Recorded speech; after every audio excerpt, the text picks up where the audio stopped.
지금의 때에는 내 자신이 주님의 이름으로 불리는 백성으로 준비되는 게 가장 중요해요. 그래서 다시 주님의 인재를 느끼고 또 주님의 영광을 봐야 돼요. 우리가 회개의 세례를 구합니다. 우리의 죄를 용서받았는데 왜 또 회개의 세례를 구하느냐? 그게 아니라 나누어진 마음, 두 마음. 우리는 하나님을 경외하는 것보다 내가 우상 숭배하는 죄악을 주님 나에게 보여주십시오. 제가 회개합니다. 내 마음이 온전한 마음으로 주님을 향해야 돼요. 아버지께서 받으시는 기도는 성령이 인도하는 대로 기도하는 걸 받으세요. 방언으로 기도한다, 내 입술로 기도한다, 주님이 받으신다, 그게 아니라 기도는 아버지의 뜻이 이루어져야 하잖아요. 우리 안에서 영적 전쟁에서 이겨야만 내 영으로 아버지께 간구할 수가 있어요. 옛자의 죽음, 장사됨, 이걸 확인하기 위해서 내가 그리스도의 죽음으로 들어갈 때에 그리스도의 생명이 내 안에서 역사하는 거예요. 이러한 과정을 통해서 주 예수를 깊이 아는 그리스도와의 친밀감이 깊어지는 거예요. 그리스도와의 친밀감이 깊어진다라는 것은 그리스도의 사랑의 깊이가 내 안에 실체로 드러난다라는 거예요. 영적 어린아이들은 바닷물에 요동하듯이 흔들려요.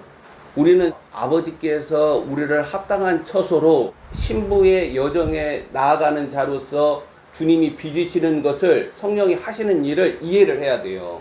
그래야 성경에 나타난 하나님의 말씀들이 실제 내 안에서 내 현실 가운데서 이루어져요.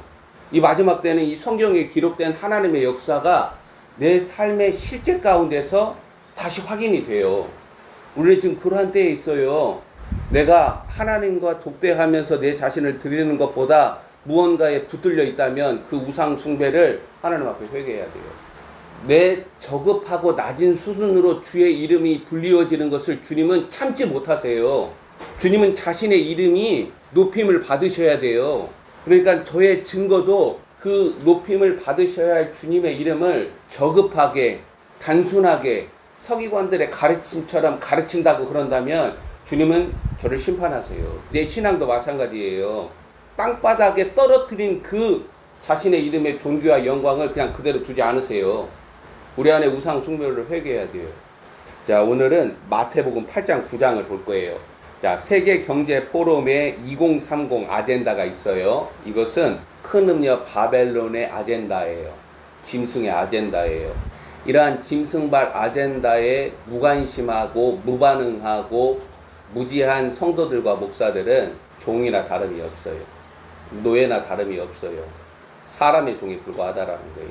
이 2030 아젠다는 나라들과 민족들 가운데 하나님의 군대가 일어나고 그들이 의의 길을 수축하는 저항 가운데서 늦추어집니다. 그래서 2030 아젠다가 2030년에 이루어진다 그러지 않아요. 2032년에 바벨론이 완전한 그 모습을 드러내요. 적그리스도의 등장도 오늘날 성도들과 목사들이 십자가의 길을 걸으면서 영적 전쟁을 감당하면 그의 등장이 늦추어져요. 큰 음녀 바벨론의 아젠다도 마찬가지예요. 이러한 아젠다를 알고 오늘날 성도들과 목사들이 저항을 해야 하는데 기꺼이 원해요. 그걸 받아들여요. 그걸 노예라고 그러는 거예요. 그리스도께서 너희들에게 자유를 주셨는데 너희는 다시 종노릇으로 노예로 돌아간다라는 거예요. 갈라디아 교인들. 성령으로 시작했다가 육체로 마치겠느냐. 멸망과 심판을 받아요. 짐승발 아젠다, 이 큰 음료 에이전트들이 단일 경제, 정치, 종교로 지구촌 몰이를 하려 들고 있지만 준비되는 어린 양의 신부들, 나라들과 민족들 가운데 일어나는 언약의 사자들, 그리고 남은 자들은 감추어진 하나님의 비밀 그리스도의 계시에 영적인 해안이 열리고 그리스도의 생명이 충만한 실체로 자신을 무장합니다. 주님 저에게 하나님의 전신갑주를 입혀주소서. 주님의 전신갑주를 잊지 않은 자들은 25년부터 31년 네가 그리스도의 생명을 잃는다면 너는 반드시 죽는다. 지금이라는 영적 타임에서 우선순위가 있고 하루하루를 살아가면서 무엇에 붙들려 있고 무엇을 중요한 가치로 최우선 가치로 삼으면서 거기에 내 자신을 드리고 있는가 스스로 보라는 거예요. 종교 본산지는 전쟁에 소환되지 않고 심판과 멸망으로 나아갑니다. 오직 그리스도의 군사들이 짐승과의 전쟁을 감당합니다. 만민과 온 땅을 덮어가는 어두움이 실제이듯이 일어나서 빛을 발하는 하나님의 군대도 실제예요. 전쟁은 낭만이 아니에요. 영화나 드라마가 아니라 실제 피 흘리는 전쟁이에요. 우리의 인내와 믿음은 피 흘리기까지 아버지의 때에 검증되어야 돼요. 그래서 야고보서에 보면 인내를 온전히 이루라 라고 말을 해요. 디모데후서 3장 1절 이하에 말세에 고통하는 때가 이르리니 그 때의 길이는 아버지가 아시는 거예요. 그 고통의 강도와 그 크기도 아버지가 아세요. 불가마 속에 들어간 그 토기장이가 빚은 그 토기 그 항아리들은 불을 다 견뎌야 돼요. 초벌구이 재벌구이 그 불을 다 견뎌야 돼요. 우리는 아직 피를 흘려보지 않았잖아요. 우리 가운데 물리적 전쟁도 나타나지 않았잖아요. 대홍수가 일어나고 지진이 일어나고 그래서 난리가 실제 우리의 삶이 아니기 때문에 우리 중심이 어떠냐? 악하고 게으르다라는 거예요. 우리는 이러한 어두운 폭풍 가운데서 거룩한 자들로 살아가야 합니다. 거룩하신 하나님이 거룩한 백성을 데리러 오시는 거예요. 마지막 때 구원을 위해서라도 이 구원은 내 혼의 구원이에요. 내 혼의 구원이 마지막 때 일어나는 구원이에요. 그래서 영과 혼과 몸이 주 강림하실 때에 점도 흠도 주름진 것도 없이 그 영광에 참여해요. 이 영광을 위하여서 내 자신을 온전히 주님께 드리는 일은 하지를 않고 자신의 육신의 정욕을 쫓아서 살아간다라는 거예요. 마지막 때 구원을 위해서라도 우리의 눈과 귀와 마음을 빼앗는 다양한 사건들로부터 유혹들로부터 진리 안에서 하나님의 길을 중단 없이 걷는 능력과 지혜와 힘을 구비합니다. 그리스도 안에는 모든 지혜와 지식의 보화가 감춰져 있다. 모든 신령한 복들을 우리에게 주셨다. 그리스도 안에서. 시간과 에너지를 오시는 신랑 예수 그리스도와의 교제, 하늘의 땅, 천상의 땅에 나아가기를 힘써야 합니다. 사단발 검은 폭풍을 이기는 경건의 능력과 거룩한 삶은 오직 우리 안에 그리스도로 말미암아 가능합니다. 하나님의 영으로 말미암지 않고는 아무 일도 일어나지 않아요. 우리 식구들이 그리스도의 생명으로 하나 되는 것도 하나님의 가족들로 나타나는 것도 하나님의 영이 아니고서는 일어나지 않아요. 주님은 승리자이시고 전쟁에 능하신 용사이십니다. 그리스도를 아는 지식에서 자라가지 못한다면 현실 세상에서 무기력하고 무책임하며 무지합니다. 노예적 근성으로만 살아간다는 거예요. 우리는 죽음의 세력들과의 전쟁을 치르고 있으며 내 안에 내면화된 그리스도의 생명의 분량을 능력으로 드러냅니다. 우리 안에 강하신 자 주님이 우리를 통하여서 그의 위엄과 권위와 능력을 나타낸다라는 거예요. 자신 안에 그리스도의 생명의 분량만큼. 전쟁은 피할 수 없기 때문에 우리를 회복하시는 자 예수 그리스도를 우리는 온전히 의지합니다. 이 마태복음 8장 9장에서 예수 그리스도는 죽음의 증상인 질병의 세력과 악한 영들을 축출합니다.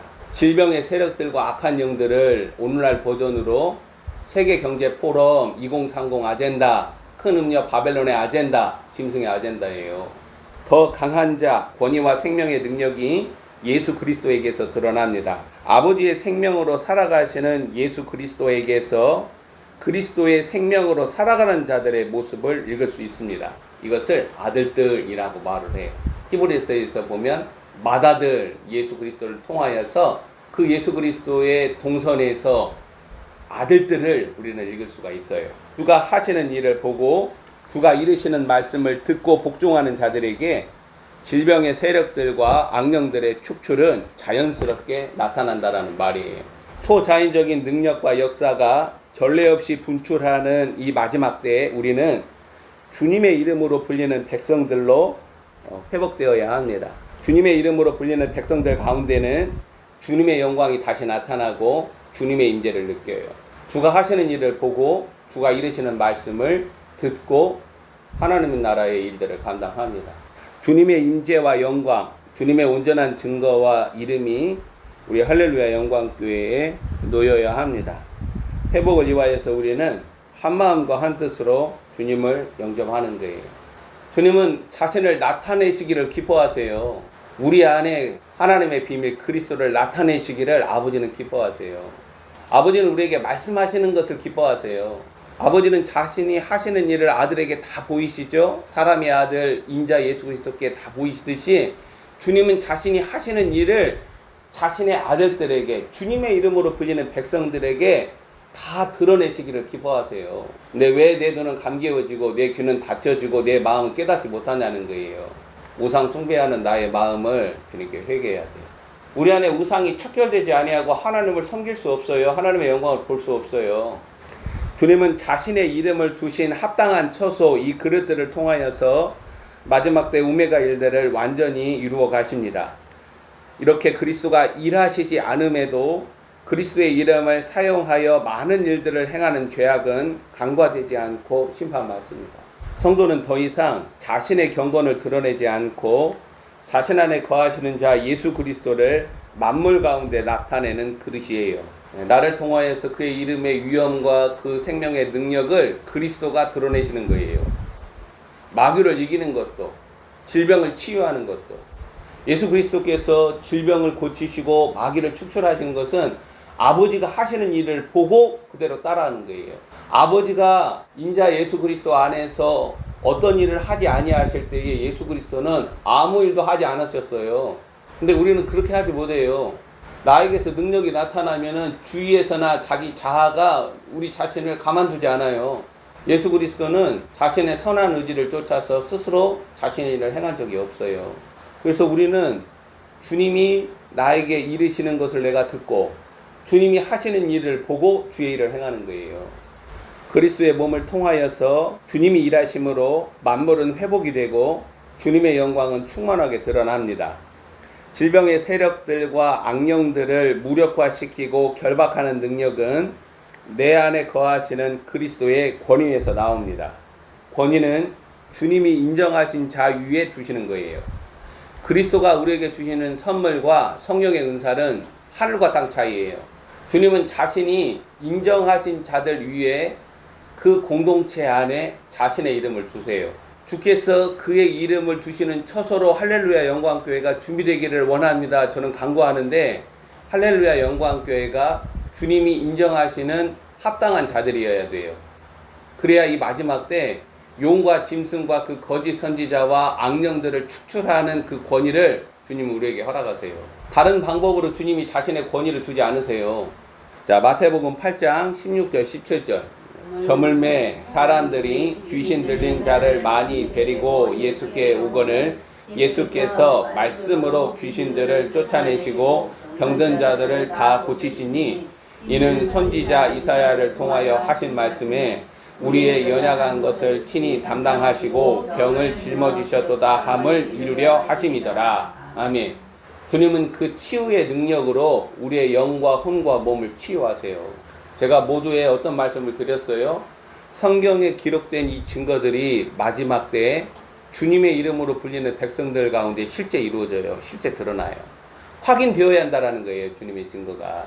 어떤 은사를 가진 사람이 병을 고치고 귀신 쫓아내고 그 집회 가서 그것을 확인한다. 그게 아니라 나를 통해서 확인이 돼요.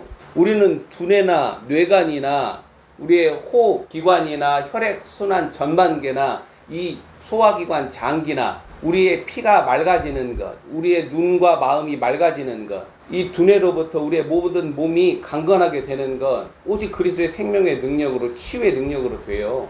100세를 넘게 살고 969세를 살고 그들이 병원 가가지고 그리고 매일매일 그냥 간당간당 살았다. 그게 아니에요. 성경에 나타난 하나님의 성인들의 증거들은 초자연적인 그리스도의 생명의 능력으로 그의 혼과 몸이 치유받고 강건한 거예요. 제가 말씀드렸잖아요. 우리 할렐루야 영광교회에 증인들의 구름이 배정되었다. 노아와 얘기를 해보세요. 에녹과 얘기를 해보세요. 아브라함과 얘기를 해보세요. 어떻게 건강관리를 했는가. 증인들의 구름이 배정되었다고 그렇게 말씀을 드려도 그런 하나님 나라를 침노하는 그렇게 믿음으로 한 걸음 더 내디디라는 거예요. 이 마지막 때는 주님 사도 요한하고 믿음의 교제를 하고 싶습니다. 요한은 다시 일어나서 증거를 하잖아요. 요한계시록에 얘기를 하잖아요. 너는 다시 나라와 민족들 가운데서 일어나서 주의 증거를 말할 것이다. 엘리야가 다시 나타나요. 열왕기상 17장 18장 그 엘리야가 다시 나타나서 주의 증거를 말을 해요. 우리는 지금 그러한 때를 앞에 두고 있어요. 어느 교회들에게는 증인들의 구름도 배정이 되지 않아서 절대 교제를 못해요. 증인들의 구름이 배정이 되지 않으면 교제를 못해요. 구름같이 둘러싼 허다한 증인들과. 우리 할렐루야 영광교회 증인들의 구름이 배정되었다. 주님이 말씀해 주심에도 불구하고 하지를 않아요. 안 하면은 뭐를 하고 있느냐? 오직 여기에 붙들려 있어요. 그리고 자신의 육신의 즐거움에 붙들려 있지. 어떻게 우리 안이 준비되지 아니하는데 신부로서 주님을 따라가요? 절대 그런 일은 일어나지 않아요. 주님이 우리에게 주신 축복마저도 우리가 그냥 아무것도 아닌 것처럼 뭐 헌 것처럼 취급하면서 무슨 기도가 응답이 돼요? 어떻게 하나님의 뜻을 알아요? 주님이 하시는 일을 어떻게 봐요? 제가 왜 에레미야와 에레미야 애가를 읽느냐? 전쟁을 두고 있는 이 동아시아 때문에 그걸 읽어요. 자, 마태복음 8장 16절 17절. 타락한 인간의 구원은 그리스도라는 하나님의 비밀, 하나님의 영원하신 목적과 계획과 뜻에서 그 전부가 아니에요. 내가 구원받았다라는 것은 하나님의 영원하신 목적과 계획과 뜻으로 돌아간다라는 거예요. 다시 본래의 목적으로 되돌아간다라는 시작을 말하는 거예요. 창세기 3장에서 나사렛 예수 그리스도의 십자가의 죽으심과 부활로 구원받았다라고 기뻐하는 자들은 창세기 1장, 2장, 요한계시록 19장 알파와 오메가인 신부 패러다임으로 되돌아가는 거예요. 그게 시작이에요. 시작. 창세기 3장에서 우리가 구원받았잖아요. 나사렛 예수 그리스도의 십자가의 죽음과 부활하심으로.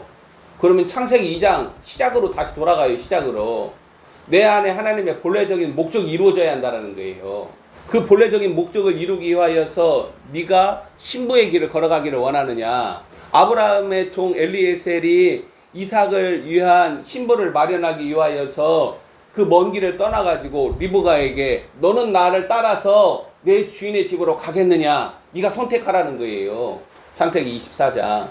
하나님의 영원하신 목적과 계획과 뜻, 창세전에 그리스도 안에 감추어진 하나님의 본래적인 목적, 신랑과 신부 패러다임, 신랑과 한몸된 그 길을 너는 선택하겠느냐? 리브가에게 묻는 거예요. 창세기 24장에서.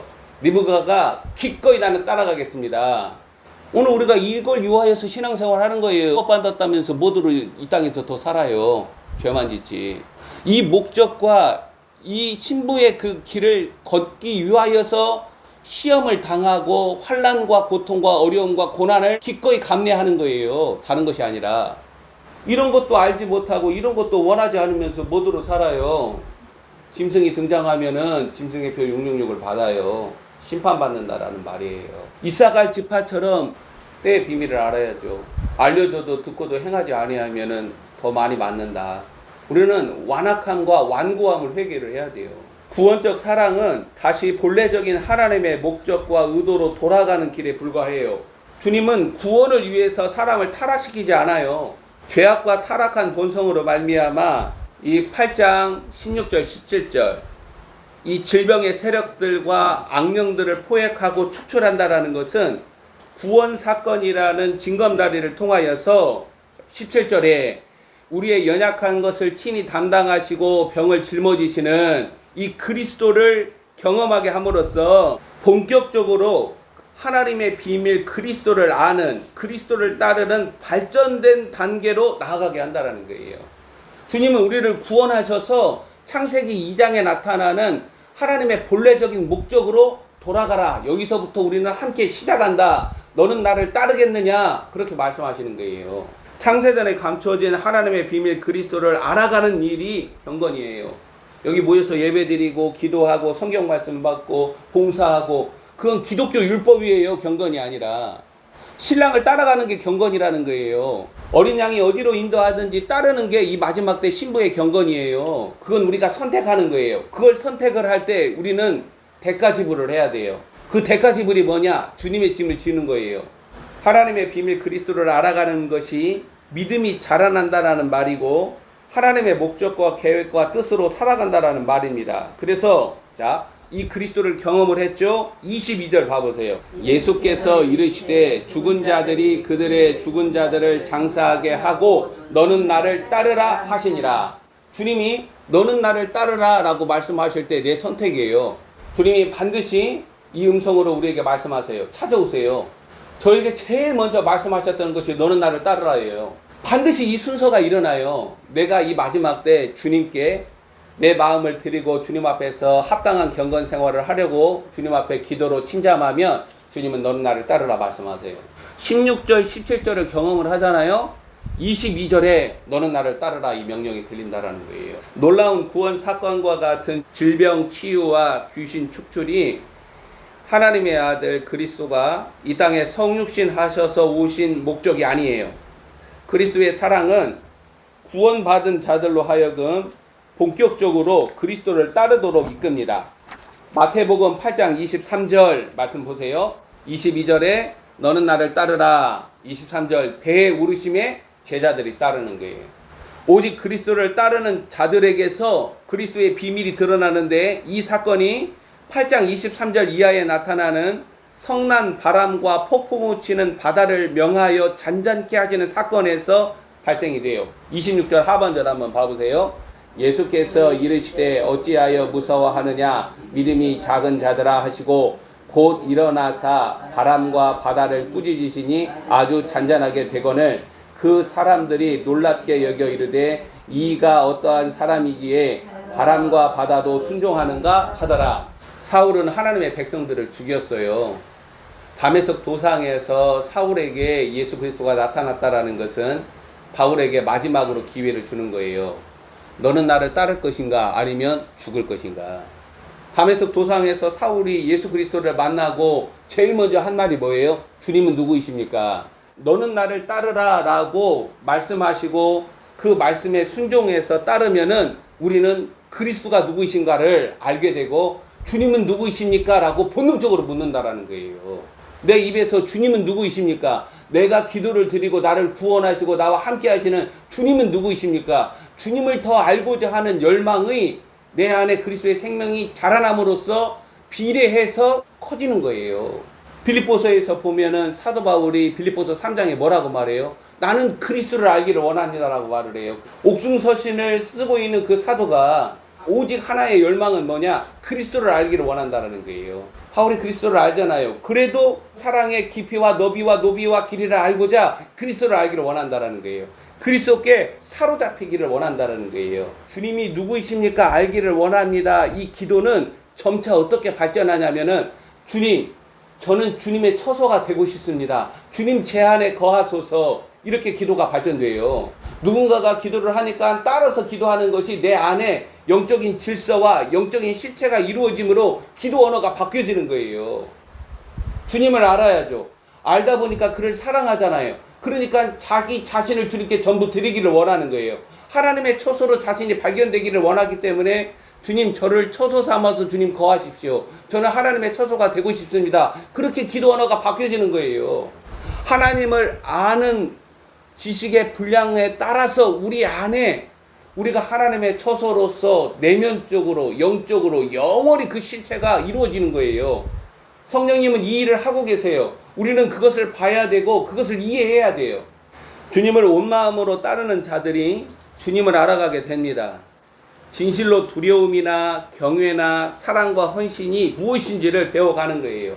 어린아이 수준에서의 헌신과 장성한 자의 헌신은 다르잖아요. 자기를 희생하는 것도 다르잖아요.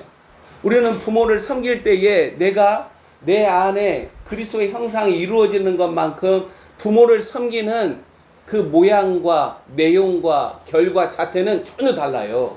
주님의 말씀을 쫓아서 내가 부모님을 사랑하고 공경해야지 이거와 내 안에 그리스도가 낳은 사랑으로 내가 부모를 섬기는 것은 전혀 다른 차원의 이야기예요. 아버지는 진정으로 자녀들이 아버지를 사랑하고 경외하고 기꺼이 자신을 헌신하고 아버지가 베푼 사랑을 쫓아서 내 자신도 기꺼이 아버지의 뜻을 따라서 나의 전부를 내어줄 때에 아버지는 기뻐하세요.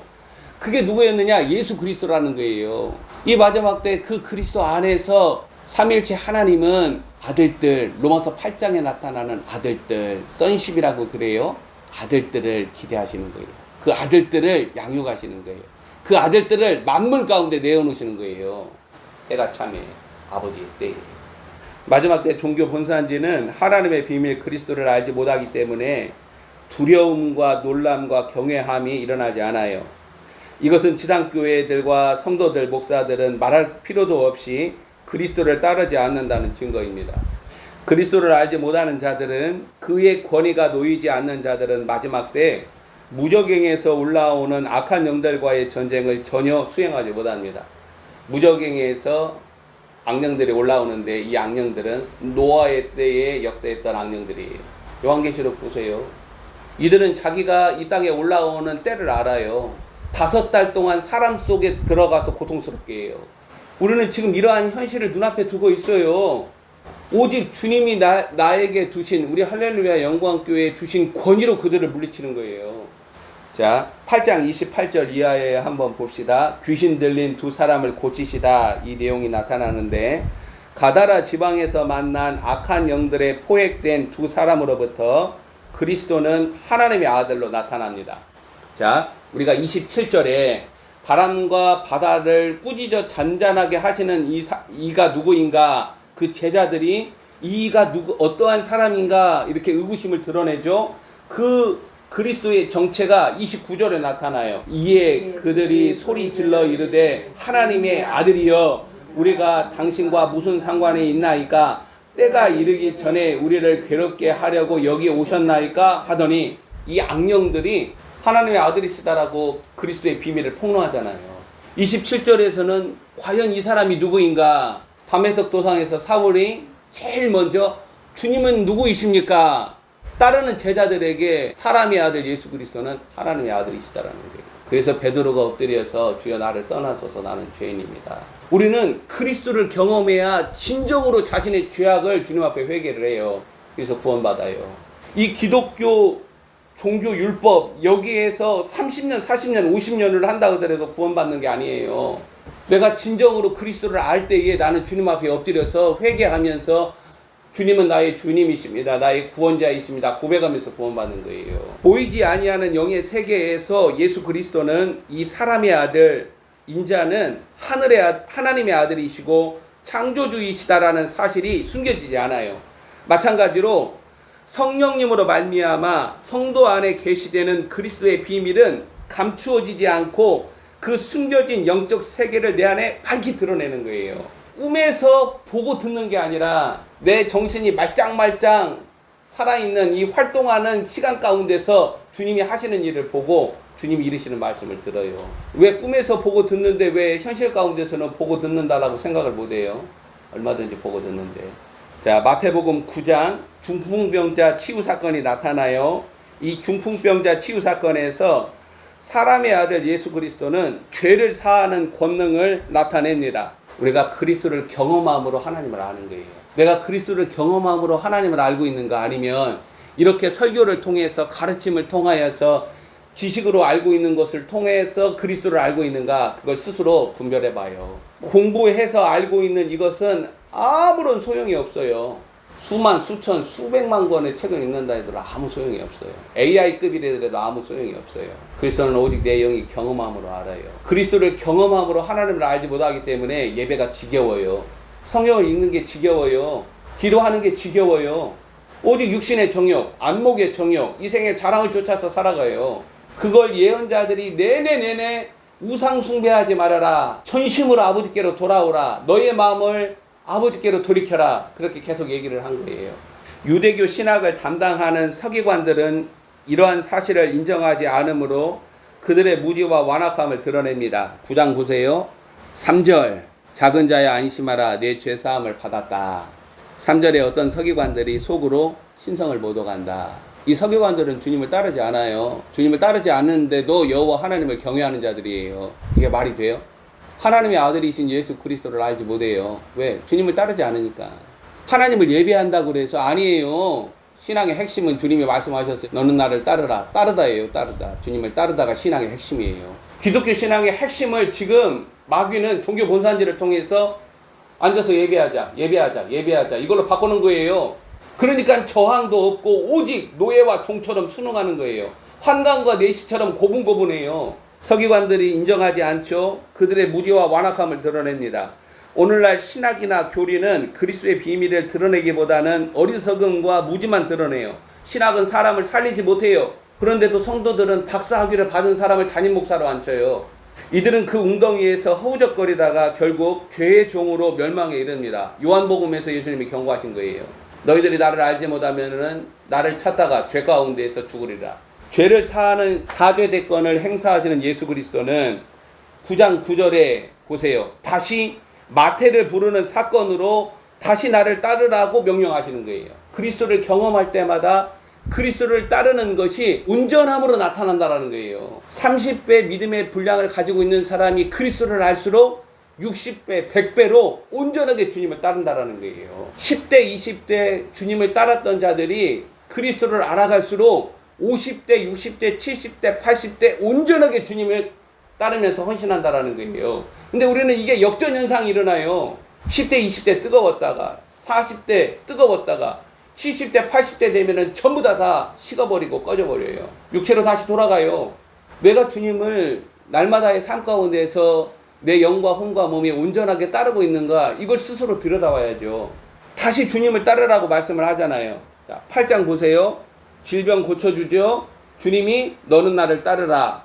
자, 따르는 제자들이 그리스도를 압니다. 하나님의 아들이시다. 다시 9장에서 그 그리스도의 비밀이 드러나고 다시 주님이 그 마태를 부르는 사건, 9장 9절 이하에서 마태라 하는 사람이 세관에 앉아 있는 것을 보시고 이르시되 나를 따르라 하시니 일어나 따르니라.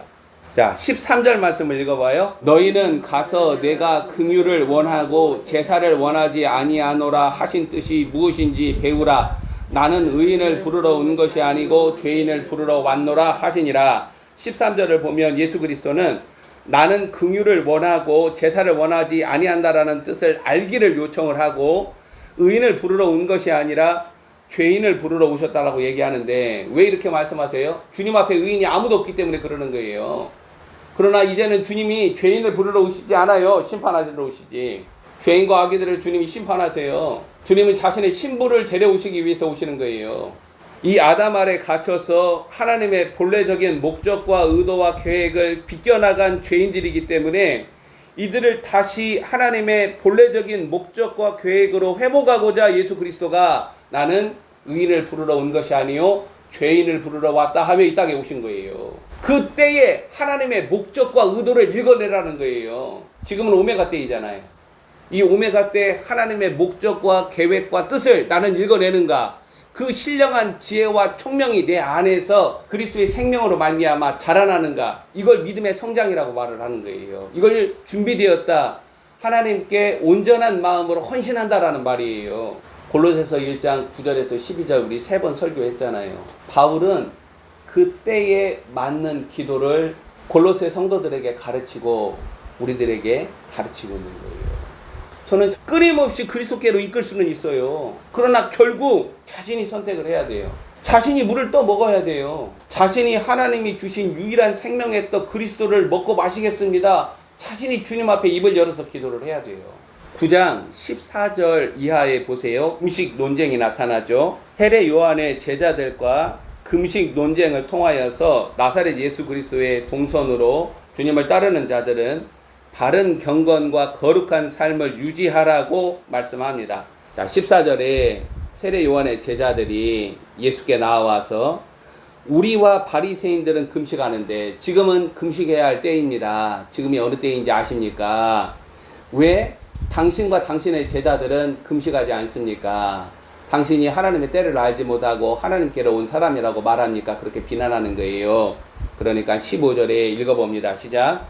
예수께서 그들에게 이르시되 혼인집 손님들이 신랑과 함께 있을 동안에 슬퍼할 수 있느냐? 그러나 신랑을 빼앗길 날이 이르리니 그때에는 금식할 것이니라. 때에 맞는 경건을 지니라고 말씀하시죠. 지금이 어느 때라는 거예요? 예수 그리스도는 자신을 신랑으로 밝히는 거예요. 신랑과 함께 있는 때라는 거예요. 때를 알지 못하니까 엉뚱한 설교를 하는 거예요. 엉뚱한 설교를 함으로 그때에 마땅히 구비되어야 할, 준비되어야 할 하나님의 그릇들, 성도들을 준비시키지 못하는 거예요. 이 사람들 세례 요한의 제자들이에요. 바리새인들이 아니라. 15절에서 예수님은 세례 요한이 신랑을 위하여서 신부를 예비하였다라고 말씀하시는 것을 세례 요한의 제자들이나 바리새인들이 알지 못합니다. 신랑이신 그리스도의 초림을 알지 못하는 이 당시 경건한 자들의 모습은 오메가 마지막 때 신랑이신 예수 그리스도가 신부를 취하기 위하여 다시 오시는 때를 알지 못하는 종교본산지를 보여줍니다. 그리스도를 따르다 이 제자도 신앙은 주가 걸어가신 길, 이 십자가의 길을 마지막 때 다시 걷게 함으로써 주님 앞에 준비되게 합니다. 자신의 낡은 가죽 부대가 찢겨지지 않는다면 새 부대를 담는 새 포도주는 없다라는 거예요. 지금까지 내가 예수님을 이렇게 알고 왔다. 이 낡은 가죽 부대를 성령께 내어 드리세요. 성령이 찢고 새 부대에 새수를 담겨주세요.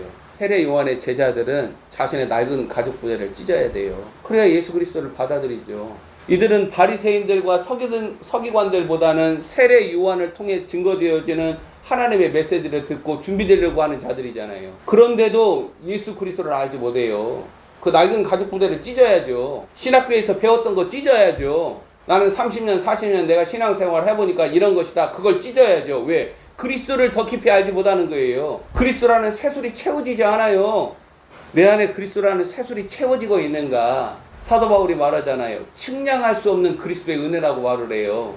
우주보다도 더 넓고 깊은 그 그리스도의 그 풍성한 은혜가 자신 안에 채워져야 하잖아요. 몇 년 전에 주님이 가방 가죽 부대를 하나 보여주시고 기이한 가위 2개를 보여주셨는데 세상에서 보지 못하는 가위의 형태인데 이 가위로 이 가방을 찢으라. 너의 낡은 가죽 부대를 찢으라는 거예요. 자신들의 방식으로 하나님을 신앙하고 경외한다라는 자들은 그리스도로 보이시는 아버지 하나님의 요구와 명령에 급진적으로 자기 부인을 해야 합니다. 성령으로 자기 부인이 일어나지 않으면 주님을 따르는 일은 발생하지 않아요. 예수 그리스도가 땅의 현실 가운데 하시는 일들 그리고 증거하는 말씀들은 유일하게 아버지 하나님이 하시는 일이 무엇이고 그 의도와 목적이 무엇인가를 알게 합니다. 자, 9장 18절 이하의 관리의 딸을 죽음에서 일으키시는 사건은 예수 그리스도가 사망이라는 세력을 멸하시는 분이시다. 즉 하나님의 아들이시고 질병의 세력과 악령들을 축출하시고 사망을 패하시는 거룩하신 자 그리스도이심을 당시 사람들이 9장 27절 이하 영적으로 눈멀어서 보지 못하는 자들의 눈을 여시는 사건으로 나타냅니다. 오직 그리스도를 따를 때 그리스도의 비밀이 내 안에 드러나요. 예배한다고 그래서 그러지 않아요. 찬양한다고 그래서 기도한다고 그래서 우리는 예배를 드리고 찬양을 하고 기도할수록 너는 그리스도께로 나아가라는 성령의 음성을 들어요. 내가 이 감추어진 하나님의 비밀을 내 영으로 그리스도를 알아갈 때에 우리는 그리스도의 생명이 내 안에 경건의 능력으로 내 삶을 통하여서 그리스도의 영광을 드러내는 거예요. 지금은 마지막 때 주님이 다시 오시는 날들 가운데 있습니다. 성도는 그리스도라는 하나님의 비밀, 하나님의 영원하신 계획과 목적과 뜻을 알고 그를 따르다 사로잡혀서 쫓아가야 합니다. 그들의 눈이 열려야 된다라는 거예요. 자, 그리고 9장 37절 38절 보세요.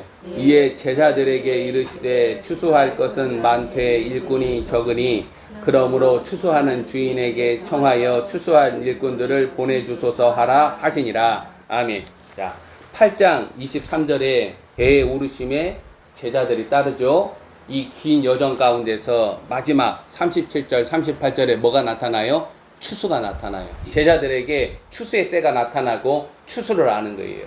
지금이 추수대라는 것을 누가 알아요? 주님이 따르는 자들의 입을 통하여서 하나님의 증거가 나타나기 때문에 아는 거예요. 37절 38절에서 예수 그리스도는 추수를 언급하십니다. 지구적으로 추수가 일어나는 사건이 우리 앞에 있다라는 거예요. 추수할 일꾼들은 천사입니다. 땅에서 일하시는 예수 그리스도는 하늘에서 일어나는 일들을 보고 아시는 거예요. 예수 그리스도는 우리의 구원을 위하여 필요하다라는 사실을 넘어서 창세기 3장에 갇혀있는 아담 안의 모든 자들은 예수 그리스도라는 사닥다리를 통하여서 어디로 들어가는 거예요? 창세기 2장 하나님의 본래적인 목적 그 시작점으로 되돌아가는 거예요. 그게 전부가 아니라 그 시작점부터 30배, 60배, 100배 어린 양의 신부가 준비되는 거예요. 창세기 2장을 알지 못하면 어린 양의 신부로 준비되는 일이 없어요. 뭔 신부 단장을 해요. 정리합시다. 성도의 구원 사건은 나사렛 예수 그리스도 안에서 시작으로 나타납니다. 그리고 주님은 마지막 때 우리를 초청하세요. 너는 나를 따르라. 주님의 이름과 영광과 임재와 증거가 다시 우리 가운데 내 안에 나타나도록 회개를 요구하시고 성령님은 합당하게 준비하라 말씀합니다. 기도합시다.